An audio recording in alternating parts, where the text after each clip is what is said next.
Assalamualaikum warahmatullahi wabarakatuh. Perkenalkan, nama saya Heni Dwi Bakti. Saya adalah dosen dari Prodi Teknik Informatika Universitas Muhammadiyah Gresik. Saya bergabung di Universitas Muhammadiyah Gresik dimulai pada tahun 2018. Saya adalah lulusan dari program studi Sains Komputasi Institut Teknologi Bandung dengan bidang keahlian adalah Artificial Intelligence dan Simulasi. Di Prodi Teknik Informatika, saya diamanahkan untuk mengampu mata kuliah kecerdasan buatan. Kecerdasan buatan ini adalah sejalan dengan bidang penelitian saya.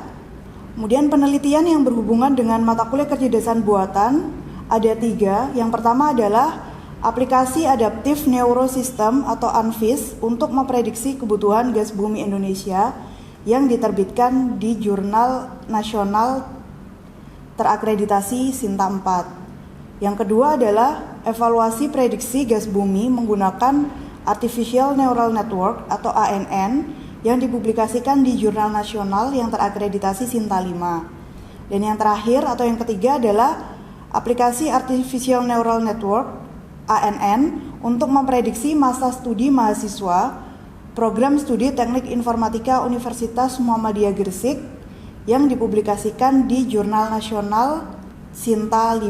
Selanjutnya, pengabdian masyarakat yang saya lakukan yang sejalan dengan mata kuliah kecerdasan buatan adalah sosialisasi Artificial Intelligence atau AI di SMK Dharma Wanita Gresik untuk menghadapi revolusi industri 4.0.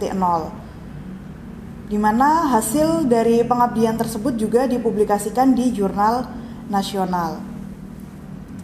Sebelumnya saya akan mendeskripsikan mata kuliah kecerdasan buatan. Mata kuliah kecerdasan buatan adalah cabang ilmu yang terinspirasi dari proses kecerdasan biologis, yaitu ketika kita belum ahli melakukan sesuatu atau mengatakan sesuatu dalam suatu hal, terdapat suatu proses pengumpulan informasi, berpikir, dan belajar. Dalam mata kuliah kecerdasan buatan akan dipelajari tentang dasar kecerdasan buatan yang berfokus pada beberapa aplikasi dan penyelesaian masalah menggunakan kecerdasan buatan dengan teknik soft computing.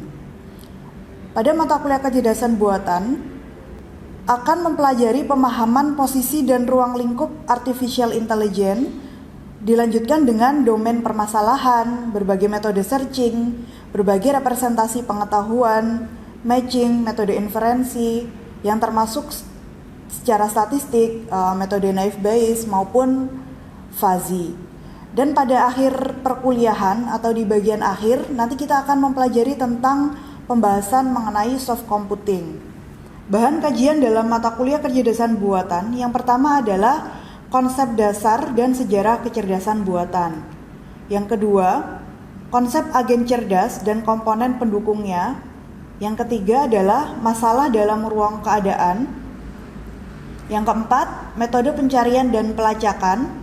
Yang kelima adalah representasi dan metode pengetahuan. Metode kecerdasan buatan yang akan kita pelajari adalah sistem pakar, logika fuzzy, decision tree learning, KNN, artificial neural network atau jaringan saraf tiruan, dan algoritma genetika. Capaian pembelajaran dalam mata kuliah yaitu adalah kemampuan yang kita harapkan akan dimiliki oleh mahasiswa setelah mengikuti mata kuliah. Yaitu yang pertama adalah mahasiswa mampu untuk mendeskripsikan konsep kecerdasan buatan, mampu membedakan antara kecerdasan buatan dan kecerdasan alami, menjelaskan tentang agen cerdas. Yang kedua, mahasiswa mampu untuk mengidentifikasikan masalah dalam ruang keadaan serta dapat menyelesaikannya menggunakan pencarian heuristik dan pencarian buta. Yang ketiga, mahasiswa mampu untuk menerapkan representasi pengetahuan untuk menyelesaikan permasalahan kecerdasan buatan. Yang keempat, mahasiswa mampu untuk menyelesaikan permasalahan yang mengandung ketidakpastian.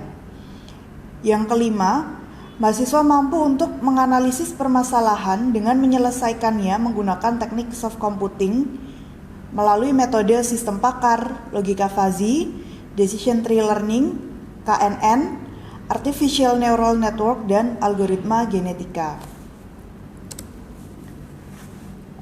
Rencana perkuliahannya adalah dalam satu semester kita akan melakukan sebanyak 16 kali pertemuan atau terdiri dari 16 minggu.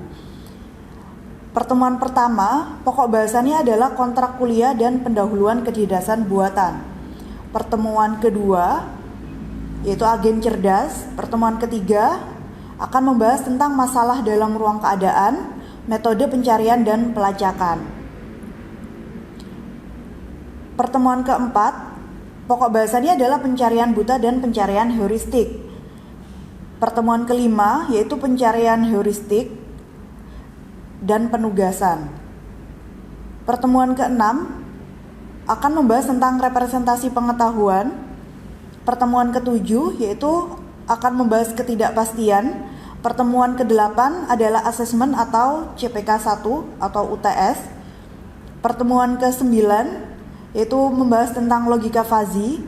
Pertemuan ke-10 decision tree learning. Pertemuan ke-11 algoritma genetika. Pertemuan ke-12 jaringan syaraf tiruan. Pertemuan ke-13 adalah KNN. Pertemuan ke-14 sistem pakar. Dan pertemuan ke-15 adalah implementasi dari kecerdasan buatan dan penugasan. Dan pertemuan terakhir atau pertemuan ke-16 adalah asesmen atau CPK kedua atau UAS. Dalam mengampu mata kuliah kecerdasan buatan ini, saya menggunakan teknik DIA atau Delivery, Interaction, dan Assessment. Yang pertama adalah delivery. Dalam penyampaian materi kecerdasan buatan ini, saya menggunakan yang pertama adalah textbook. Textbook yang saya gunakan adalah buku ajar kecerdasan buatan yang saya kembangkan, yang diterbitkan oleh UMG Press Universitas Muhammadiyah Gresik. Kemudian metode yang kedua adalah dengan studi kasus, yaitu memberikan permasalahan kepada mahasiswa sehingga mahasiswa lebih memahami tentang implementasi dari kecerdasan buatan. Dan yang ketiga adalah dengan demo program, karena salah satu capaian pembelajarannya adalah mahasiswa mampu menerapkan soft computing menggunakan kecerdasan buatan. Yang kedua adalah interaction. Proses interaksi antara dosen dan mahasiswa terjadi di dalam kelas maupun di luar kelas. Untuk interaksi di dalam kelas, yang saya lakukan adalah mendorong mahasiswa untuk aktif bertanya. Dan yang kedua adalah memancing mahasiswa dengan memberikan pertanyaan atau permasalahan, sehingga proses perkuliahan terjadi dua arah. Tidak hanya penyampaian dari dosen kepada mahasiswa saja, tetapi mahasiswa juga memiliki kesempatan untuk mengemukakan pendapat. Dan yang ketiga adalah adanya diskusi kelompok, yang nantinya setelah proses diskusi akan ada perwakilan dari mahasiswa untuk menyampaikan hasil diskusinya di depan kelas. Sedangkan interaksi antara dosen dan mahasiswa di luar kelas, yang pertama adalah menggunakan WA group. Mahasiswa yang mengikuti perkuliahan kecerdasan buatan akan bergabung di dalam satu grup yang sama, yang nantinya di dalam WA group itu akan membahas diskusi-diskusi yang bisa dilakukan di luar jam perkuliahan. Selain itu juga ada forum diskusi di LMS yang kami gunakan, yaitu di Spada, terkait dengan materi-materi yang sedang diperbincangkan. Kemudian untuk yang terakhir atau asesmen, penilaian ini terdiri dari beberapa poin. Yang pertama adalah tugas mandiri dengan persentase 20%, keaktifan 10%, tugas kelompok 15%, UTS atau asesmen pertama atau CPK 1 adalah 25%, dan yang kelima adalah UAS atau CPK 2 sebesar 30%. Persentase dari asesmen ini sebelumnya telah dilakukan kesepakatan antara dosen dan mahasiswa di awal perkuliahan atau di pertemuan pertama, yaitu di kontrak kuliah. Assalamualaikum warahmatullahi wabarakatuh. Waalaikumsalam warahmatullahi wabarakatuh. Jadi hari ini adalah pertemuan kita minggu ke-12 mata kuliah kecerdasan buatan. Jadi materi kita hari ini adalah Artificial Neural Network atau ANN. Atau biasa juga kita menyebutnya adalah jaringan syaraf tiruan. Sebelumnya kita akan review dulu tentang materi minggu lalu. Nah, materi minggu sebelumnya atau materi minggu kita yang ke-11 adalah tentang algoritma genetika. Masih ada yang ingat apa itu algoritma genetika? Saya ingat, Bu. Ya, apa? Jadi algoritma genetika adalah untuk menemukan solusi optimal dari permasalahan yang memiliki banyak solusi. Algoritma genetika merupakan algoritma evolusi. Oke, terima kasih Mas Wahyu atas jawabannya. Jadi benar sekali algoritma genetika adalah salah satu contoh algoritma evolusi di mana dia terinspirasi dari proses evolusi makhluk hidup. Yaitu ada tagline dari algoritma genetika adalah siapa yang kuat dialah yang akan bertahan. Jadi yang bertahan itu nanti akan memberikan solusi terbaik. Kemudian apa itu struktur algoritma genetika? Terdiri dari apa aja? Ada yang bisa atau ada yang ingat? Ya silakan Mas Abdu. Struktur algoritma genetika adalah struktur populasi awal, fitness seleksi individu, cross dan mutasi populasi, Bu. Ya, jadi kalau algoritma genetika itu terdiri dari yang pertama tadi adalah adanya populasi awal ya. Jadi populasi awal itu kemudian masing-masing individunya akan memiliki nilai fitness atau nilai bawaan masing-masing. Yang kemudian nilai fitness itu akan dihitung dan akan diseleksi. Sampai nanti akan didapatkan solusi terbaik yaitu individu yang memiliki nilai fitness paling tinggi. Selanjutnya kita akan masuk ke materi minggu ini yaitu tentang Artificial Neural Network atau jaringan saraf tiruan. Ini adalah capaian pembelajaran atau hal yang harus kalian capai setelah mengikuti perkuliahan di minggu ke-12 ini. Yang pertama adalah mahasiswa mampu menguraikan konsep jaringan saraf tiruan. Yang kedua, mahasiswa mampu menjelaskan komponen dan arsitektur jaringan saraf tiruan. Yang ketiga, mahasiswa mampu menguraikan proses pembelajaran dan berbagai metodenya. Dan yang terakhir adalah mahasiswa mampu menyelesaikan permasalahan dengan menggunakan jaringan saraf tiruan. Ini adalah outline atau yang akan kita bahas hari ini. Yang pertama adalah pendahuluan tentang jaringan saraf tiruan. Yang kedua adalah tentang otak manusia. Kenapa kita mempelajari tentang otak manusia? Nah, ini adalah gambaran awal karena jaringan saraf tiruan merupakan terinspirasi dari jaringan saraf biologis atau dari otak manusia. Yang ketiga, kita akan membahas tentang komponen jaringan saraf tiruan. Yang keempat, arsitektur jaringan. Yang kelima adalah proses pembelajaran. Dan yang keenam adalah penggunaan ANN.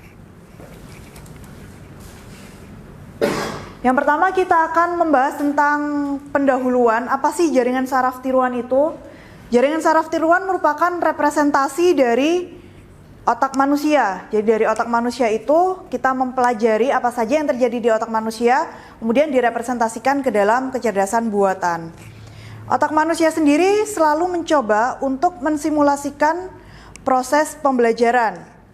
Seperti kita saat ini ya, kita bisa berjalan, kita bisa bicara atau mengenali wajah. Misalkan kita tahu, oh si ini adalah siapa. Nah, itu merupakan suatu proses pembelajaran yang panjang. Dari awal kita bayi, kita belajar untuk mengenali pola, mengenali wajah, kemudian belajar berjalan, berlari. Nah, itu merupakan suatu proses rangkaian pembelajaran yang digunakan juga dalam kecerdasan buatan ini yang terinspirasi dari proses pembelajaran otak manusia.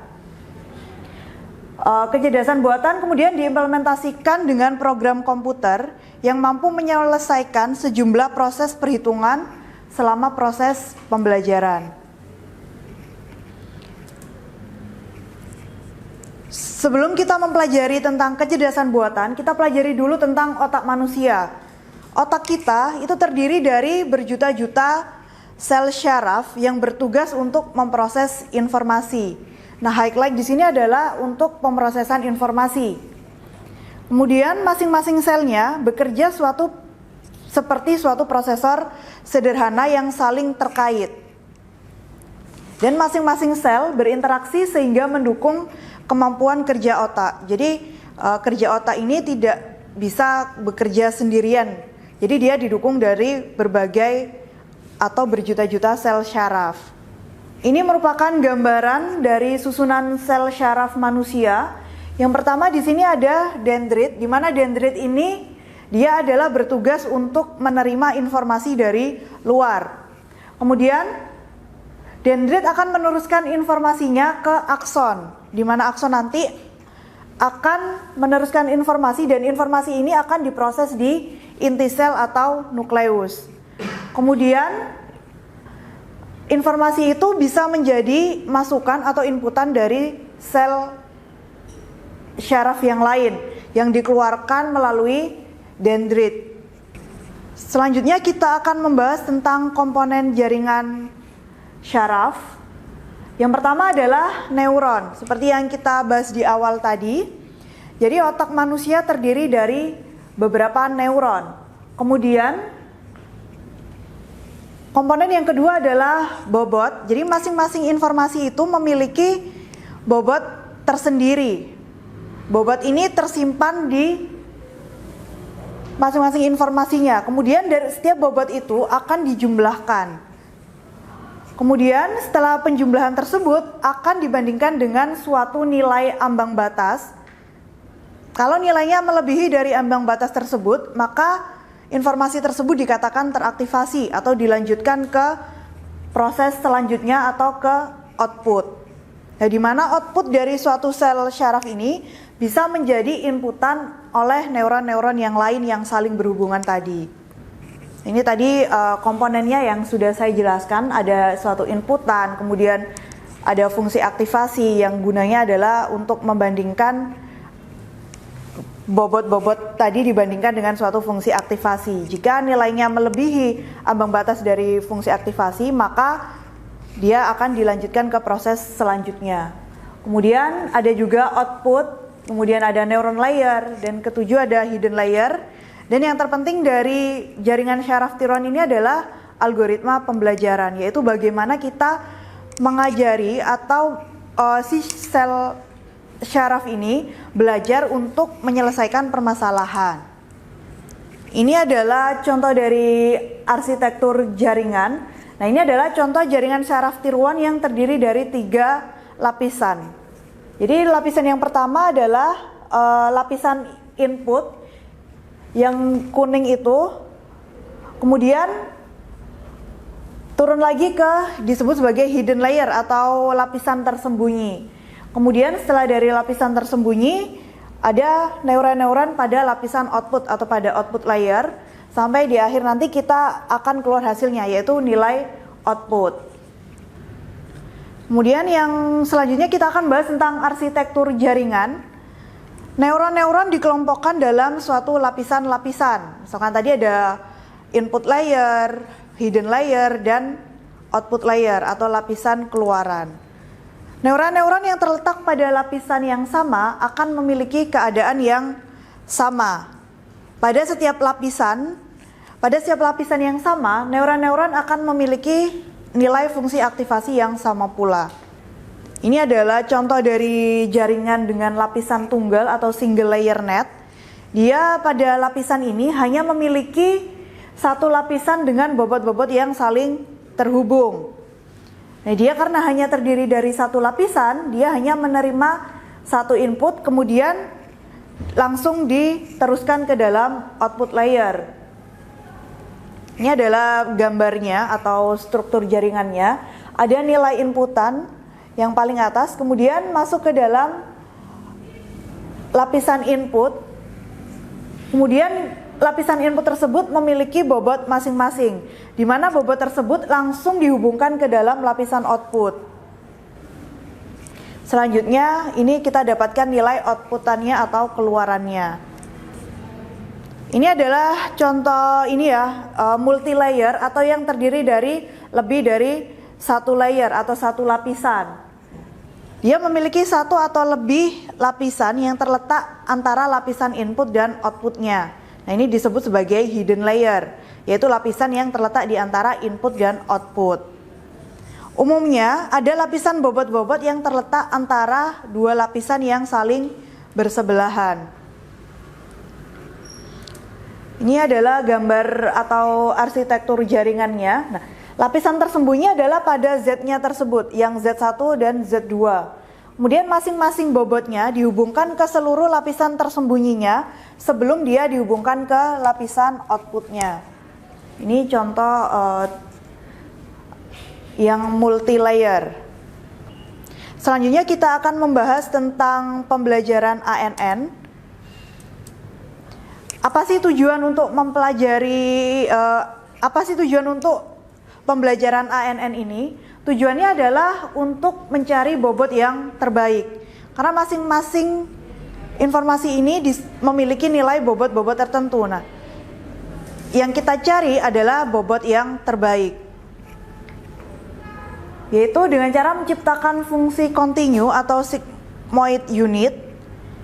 Kemudian kita menghitung performa dari network yang merupakan fungsi continue dari bobot dan threshold. Kemudian hal itu disebut sebagai fungsi objektif untuk mengeset goal dari algoritma optimasinya. Ini adalah proses pembelajarannya. Jaringan syaraf tier 1 akan mencoba mensimulasikan kemampuan otak manusia untuk belajar. Kemudian jaringan syaraf tier 1 memiliki nilai tertentu yang menunjukkan seberapa besar koneksi neuron atau yang disebut bobot ya. Kemudian dari situ akan terjadi dua kemungkinan, yaitu bobot bertambah.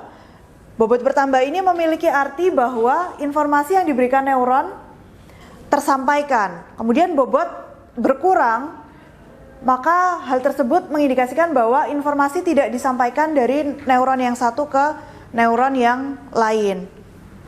Karena kita tadi ingin mencari nilai bobot yang terbaik, maka nilai bobot kita rubah secara dinamis hingga mencapai nilai yang cukup seimbang. Nah, nilai yang seimbang itu berarti mengindikasikan bahwa tiap-tiap input telah terhubung dengan output yang diharapkan.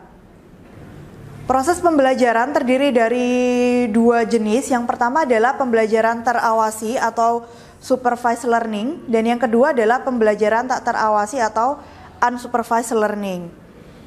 Supervised learning adalah jika output yang diharapkan telah diketahui sebelumnya. Jadi kita sudah tahu apa outputannya, sehingga kita mengajari jaringan syaraf tier 1 ini untuk menuju output tersebut. Nah, ini pola input diberikan ke suatu neuron pada lapisan input. Kemudian pola dirambatkan di sepanjang jaringan hingga sampai pada neuron lapisan output. Kemudian neuron pada lapisan output membangkitkan pola output yang kemudian dicocokkan dengan output target. Ini di sini outputannya itu sudah ada, jadi kita mengajari jaringan syaraf tier 1 untuk menuju outputan tersebut. Jadi nanti kalau masih ada perbedaan atau ada nilai error, maka nanti bobot akan terus dirubah sampai nilai output dari jaringan syaraf tier 1 tersebut mendekati nilai target atau output yang kita inginkan. Sedangkan pembelajaran yang kedua adalah pembelajaran tak terawasi atau disebut sebagai unsupervised learning. Unsupervised ini adalah dia tidak memiliki target output, kemudian tidak dapat ditentukan hasil yang seperti apakah yang diharapkan selama proses pembelajaran. Kemudian selama proses pembelajaran, nilai bobot disusun dalam suatu range tertentu tergantung pada nilai input yang diberikan. Tujuan dari unsupervised ini adalah untuk pengelompokan unit-unit yang hampir sama dalam suatu area tertentu.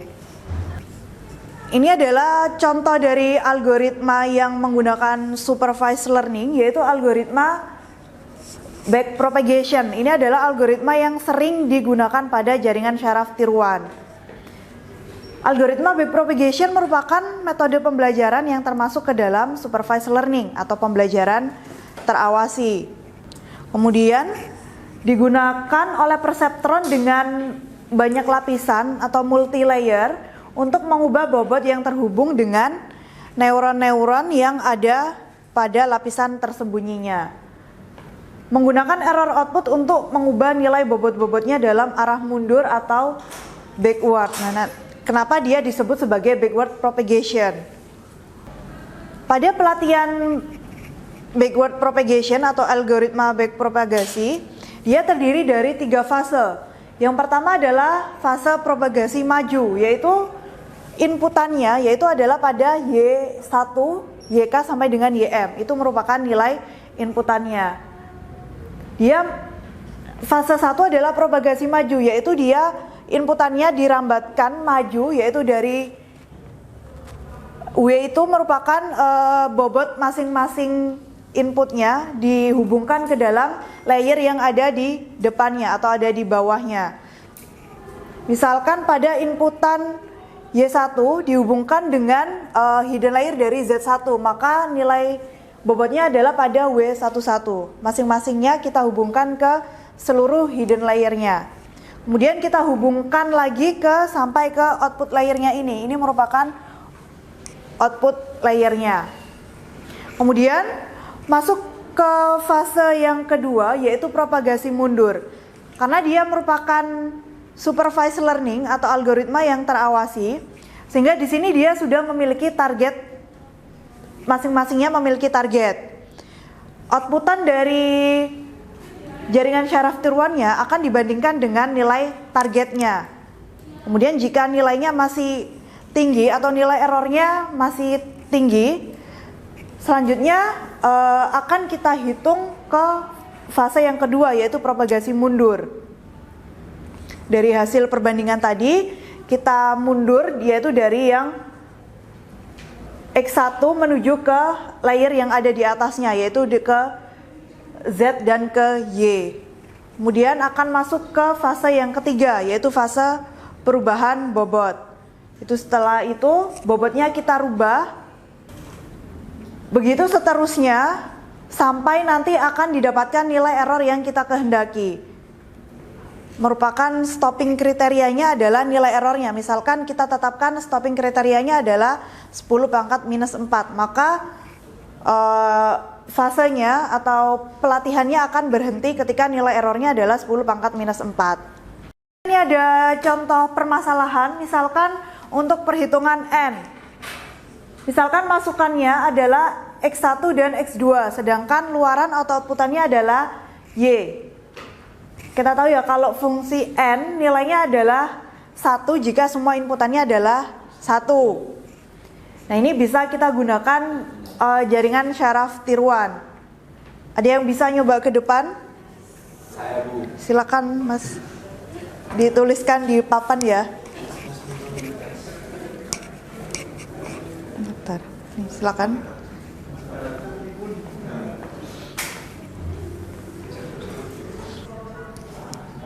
Sudah.